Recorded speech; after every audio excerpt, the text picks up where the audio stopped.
to Friday the 13th stream, but we're also talking about Cyberpunk 2077 with Evil Pingu.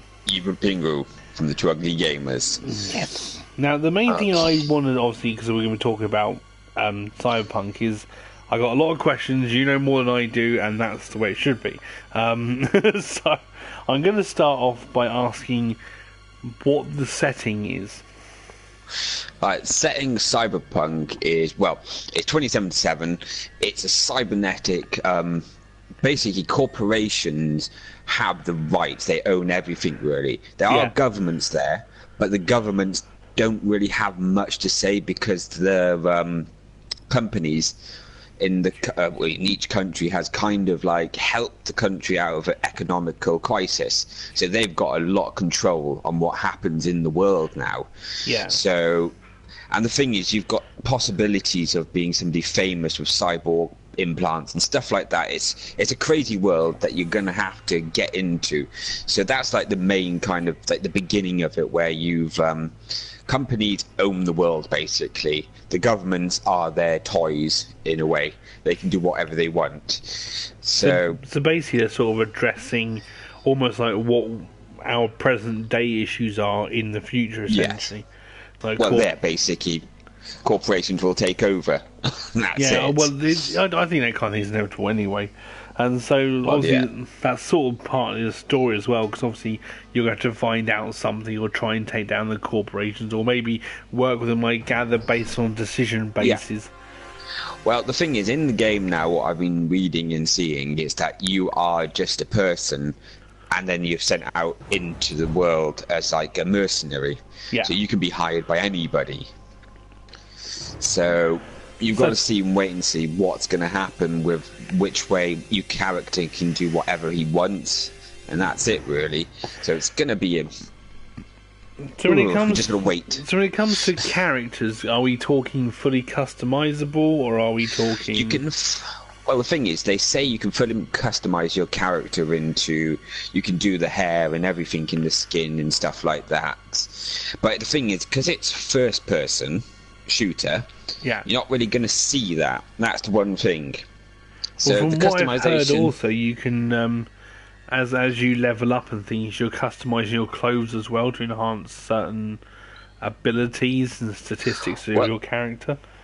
Well, the thing is, in the Cyberpunk world, you've got as you say, we've got cybernetic implants, and you've got fashion wear and cosmetic cyberware. Like you have this skin watch, so you've got your watch in your skin, so you can just look at it. You've got tech hair that changes your hair color or shape and everything, or whatever you want. You've got skin weaves and stuff that will change your like tattoos and colors, like lights, and it will be, if you have no clothes on, stuff like that, change the color of your skin and everything. And that's the thing, is like the fashion wear, what you're going to get. Like there's one here now, chem skin, and that's just changing tint of your skin color and stuff like that. Right. It's so much possibilities in it. And factions, are there multiple different types of factions? Like obviously in Deus Ex you had things like the Templars and sort of Sentinel types and... Well, in a sense there is, because they're different corporations. Like the Templars are all different corporations that want you to work for them. But the thing is that you're going to be a freelancer, so you probably are going to be able to work for all of them. But the story is like, when you played Witcher, you didn't go to a place just to get a story. They want you to have it fluid, the story fluid to come towards you. It's not like it's chucked in your face and everything. So it gives you an opportunity for multiple missions at any one time. So you basically quickly find one, and you don't have to do it, you can go do it. That's the thing. But the cyber world is massive, because if anybody ever wanted to watch a film, to a bit like Johnny Mnemonic, can never say that thing. It's a cyber action thriller done by a short story by William Gibson, and that's kind of the cyberpunk world as well. So if you look into stuff like that, it is really, really good. Ooh, crap sticks, we're playing. Yeah, I'm sorry. I have to escape. So as far as weapons are concerned, what would we be looking out for? Because obviously there's a huge sort of history behind Cyberpunk 2077, which I wasn't even aware of. But there's a big sort of list of it apparently.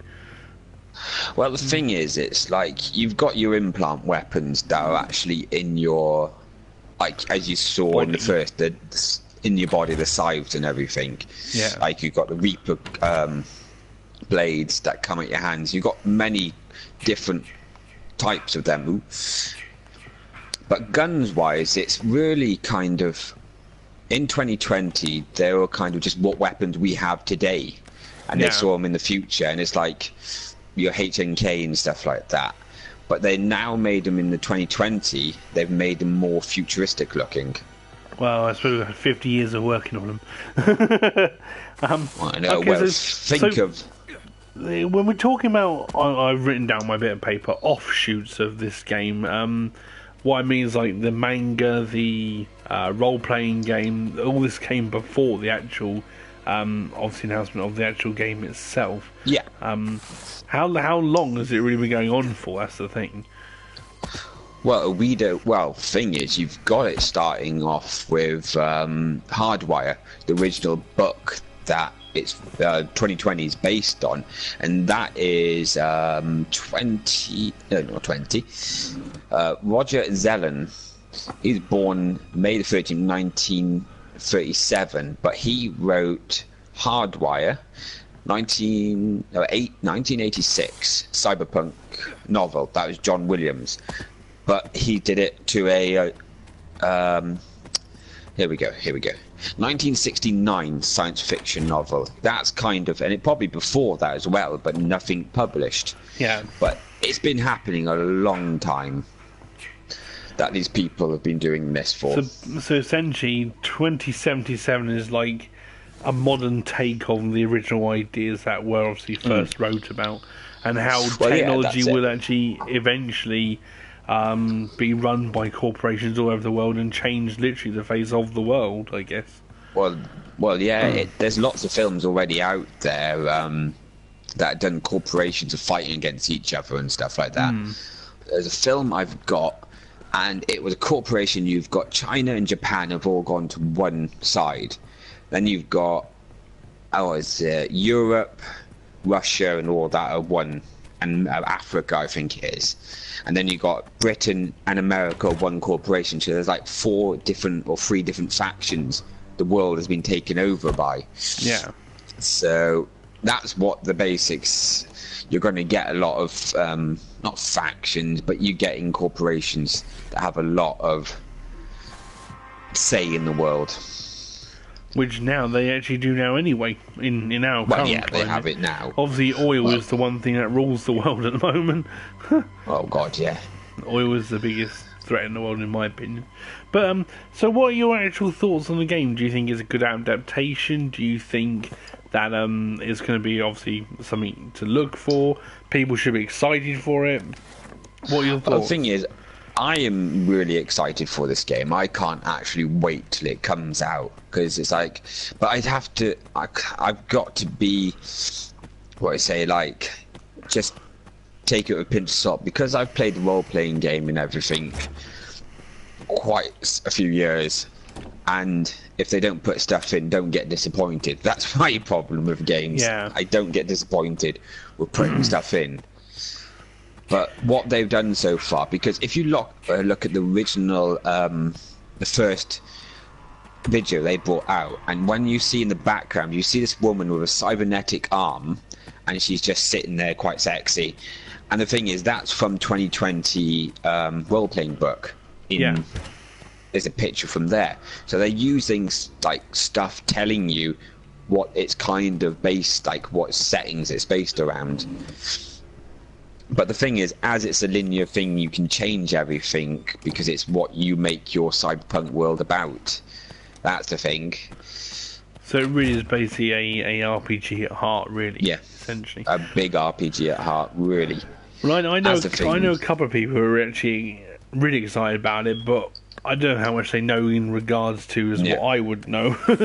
I don't know much about it, is the thing. And so when I hear my little brother going about how cool it's going to be and how amazing the trailers were, because I've seen the trailers, they are impressive, But like, Yeah. I'm sitting there going, I have no idea what the fuck it's about. So it's like, Have you seen? It hasn't come. I don't. Where? Oh, damn it! I'm stuck on the thing. Battle Angel. Have you heard about Battle Angel? I haven't. No. Battle Angel. I haven't seen it. It's supposed to come out soon, I thought, but it hasn't, because that is a cyberpunk type world where. It's got a funny name in it, Nika or something. Yeah. Yeah, but it's called Battle Angel. That's the manga. Yeah. Originally. He's got big ass eyes and stuff, so they've kept it to the thing like manga style.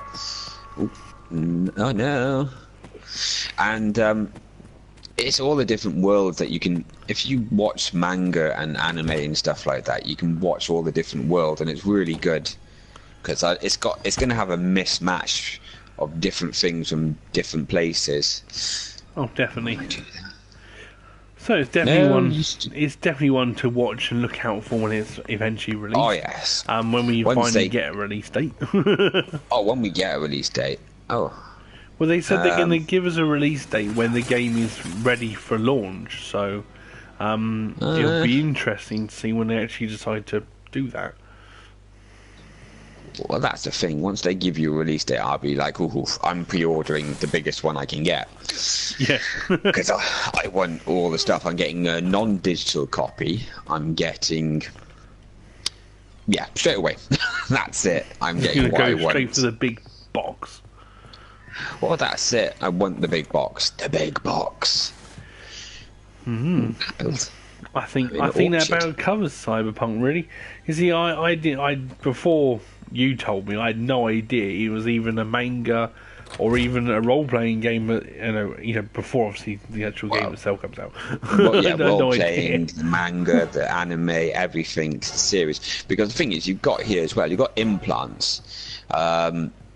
You've got nasal filters, gills. You've got independent air supply. These are all from the role-playing book. So basically, you can be an underwater person that you can do assassinations by the river or something. If they're going to put them in, that's the thing, is are these going to be in the game or not? That's the thing. Yeah. Because you've got here we go, cyberware weapons. You've got scratchers, body weapon, hands. They're like blades again.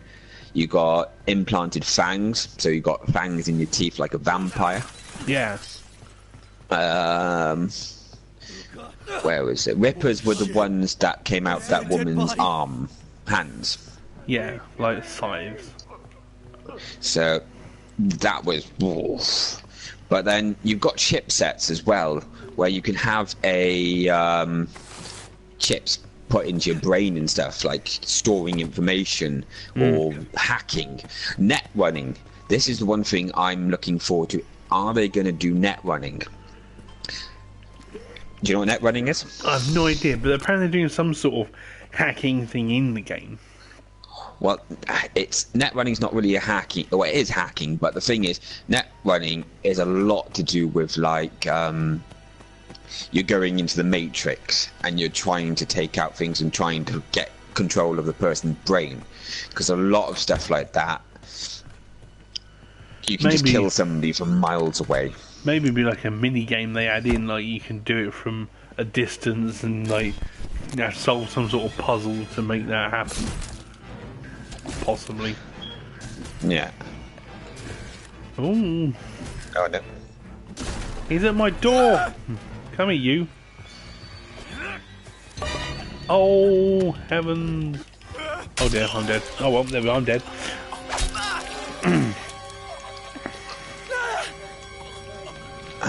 I'm stuck. Yeah, this Jason's pretty good, I will warn you. Well, I'm stuck. He seems dedicated. Let's see, where's... Oh yeah, you're actually stuck. I'm stuck. Oh, they know you're in Yay! He's in the water. In your Wonder Woman costume.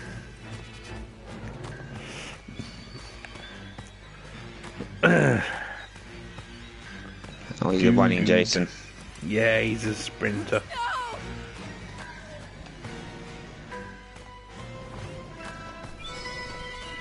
Thing is, that guy on the boat is like, there's no point in getting in the boat. It actually worked. I can't get... Oh, bitch! He's going to kill you first, Yeah. and then he'll go Damn after it! the boat. He's gonna go after the boat. Oh, So, yeah. net running, I know. can't wait. I really want to try it out. I stupid glitched into a stupid scenery. Like, you better die. And then you mentioned that Wrecking Fest game, didn't you? The Wreck Fest. That looks pretty cool. Wreckfest. Yeah, that's like, it's been out, it's been an alpha for quite some time in, Steam. Early access on Steam, yeah. Yeah, early access on Steam. So, but because you all were going on about that stupid Rush game, and then all of a sudden, well, you weren't. I think your brother was going on about it a lot. Well, I was happy to look at it, and I was happy to buy it really when I first heard back. So I watched the videos. And it looked like something we used to play on the PS2. Yeah. And the only thing was, I was like, oh wow, it's gonna be like the next match. It's gonna be brilliant. And then I played the beta, and oh my god, I'm so glad I didn't pre-order it, because it's so shit. It's just nothing I wanted. It's basically a team deathmatch catch-up game where essentially, as long as you're at the front of the pack hitting everybody else off the road, you're all good. Yeah. But if not, it sort of teleports you to the front of the pack, and then you have to fight to stay up there, otherwise you just get blown up. And that seems to be the whole premises of the game. And it's like, that's really shit. I thought I was getting a motor storm or something like that, but Yeah. nope. But the Wreckfest is quite cool because it's like Destruction Derby type style, and they're Yeah. bringing you to the Xbox and the PlayStation now soon this year. So that's I might quite have nice. to get it on budget though, because the problem is it comes out on the 20th of November. Yeah. And the 20th problem November. is, if we're all very aware, what comes out on the 14th of November, which is Fallout 76. Oh yeah, Fallout 76. Yeah, but the thing is, there's lots of games coming out that month that I are know. really good. Well, the thing is, I've already decided on what I'm getting. October, I've already pre-ordered Red Dead, and I'm also going to be Yeah. getting Battlefield. Yeah. I'm definitely getting Fallout next month after. So it's like, I've just got to. So, Wreckfest might be a Christmas buy. I got to talk to my mate, Mr. Hardfreak, because I want to. Because he said he's going to get a PlayStation 4. Yeah. It'd be nice if he got a PlayStation 4, and then we could play certain games with you lot on there and like swap around. Oh, yeah. Because that's the thing is, there's like exclusives on the PlayStation. It's like, so I got to talk to him, and like if he orders Well, it also, or gets it on the PS4. if you buy games for certain consoles, they have exclusive content as well. And that's also part of the problem. Well, yeah. Well, Sony have already announced the reason why they won't cross-platform Fortnite now. Oh, go on, what is it? I didn't read it. I just saw they've said their reasons now for not wanting to do it, and I was like, oh. And then I've been seeing all this news about Fortnite is now becoming in Britain. I don't know if it's anywhere else or not. It's becoming a put on the medical list. You can get. It's an addiction now. Yeah, I know.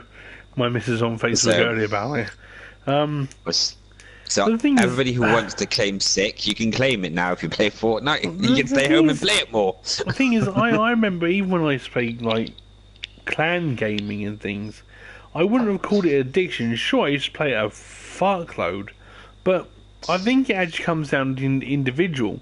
If they do have yeah. like an addictive personality, like I do actually have, I think that person should know when to stop.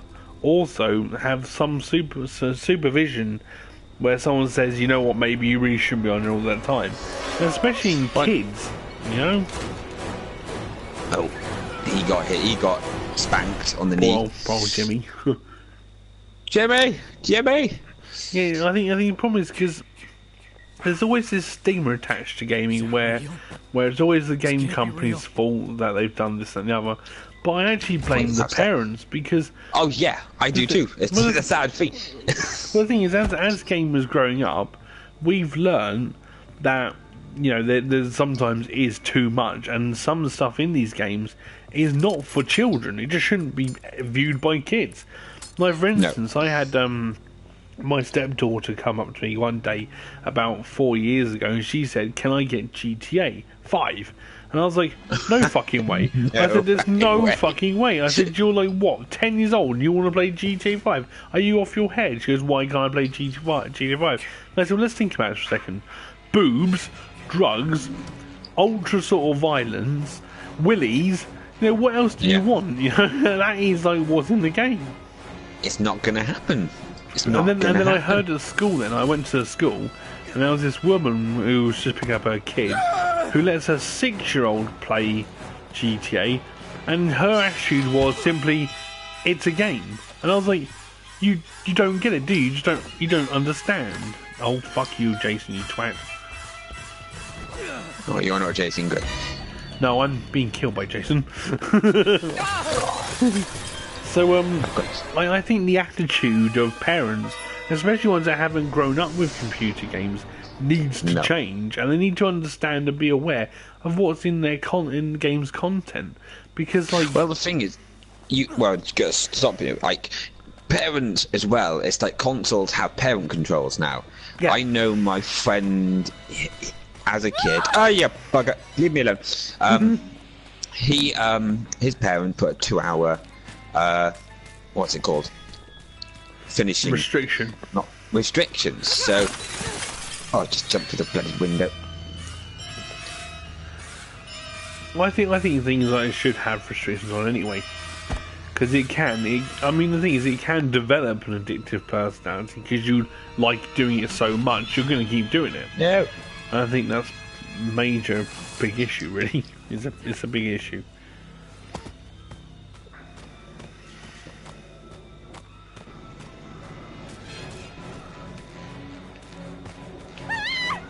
Oh, go away, you bugger.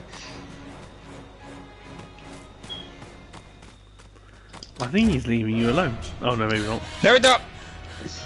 Have a in the film. I think you're lucky to be still alive. Shit, he's right behind you. I think he's gonna get you. It's him, I can't Phil. see him behind me. I can't see him. He's right behind you. Oh crap, Dex, he's got a big stick. It wasn't showing up on my thing. Leave me alone. Dun, dun. Dun, dun, dun. Oh, he's gonna hack you down. Oh, he got me. I'm not doing so well today. Nor am I. He's found me twice really early. So yeah, that's my view personally on gaming addiction. Is I'm blaming the parents. Yeah, blame the parents. Not being horrible. It's like you've got the technology to control it. There is parent control. Use it. Don't blame the games.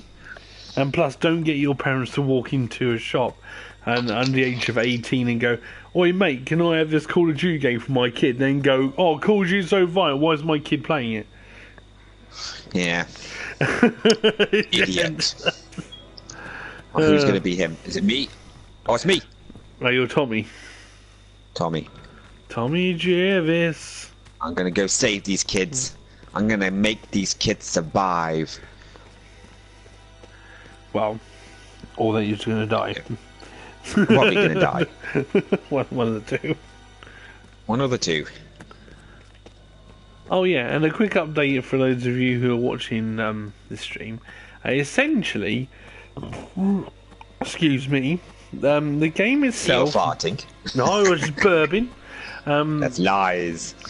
The lawsuit that's going on concerning the game and the films and the other franchise of this actual product, it's not going to... oh, hang on. Yes. Just got to take some of this back. Yeah, it will not stop the game from actually being sold. It will not stop the game from actually being updated as long as they don't add new content. What's happening is the guy who originally wrote the part for Jason is trying to claim royalties from the guys who obviously made the films. Now, at the time, what companies do is they employ someone to do like the writing for their product, see if it's any good. Then employ like 6 people and they give off their specific views on what should go on. Apparently, this guy wasn't doing it for the company at the time. He wasn't employed, so he's trying to claim money for things that apparently belong to him because he wasn't actually employed with the company. If you see what I'm trying to get there, their property belongs to him, not them. So whilst the lawsuit's going on, Damn it, I'm gonna get die again. they can't release any new films. They can't release any new, characters, counselors, any new Jasons, any new maps, any new skins for the characters until this lawsuit's passed. Now, hopefully, it'll be done quickly, shoved under the carpet, and everyone can get back to work. But it doesn't stop the company from actually working on the problems in the game at the moment. As you are aware, on the PlayStation 4, if you are playing on the PS4, there are still some major lag issues. There are still some, game issues itself, and it is a big problem in this game. So they could still fix those if they wanted to. I mean, there was an update recently, it did help with the engine and everything, but nothing recently, and it needs to be updated soon.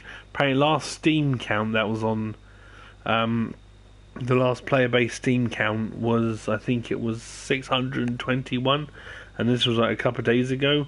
Alright, so I have to go. Sorry, okay. I've got work. No worries. Sorry about that. I was supposed to be here for longer, but somebody's called me for work, so... No worries. Money's money. So, sorry, everybody. No worries. Oh, it's too hot. Where am I going to go to? I don't even know where I'm supposed to be going. I'll catch you later, sir. Sorry about that. Bye. Bye-bye. So, it's just me now. And, so yeah, I think, as soon as I get back to working on it, I think we'll all be good. And we'll all be where it should be. Anyway, thank you very much for joining me on the chat today. If you have watched, and obviously thank you to Evil Pingu for filling in lots of questions about Cyberpunk, because it's something we should all be excited for, especially single-player games.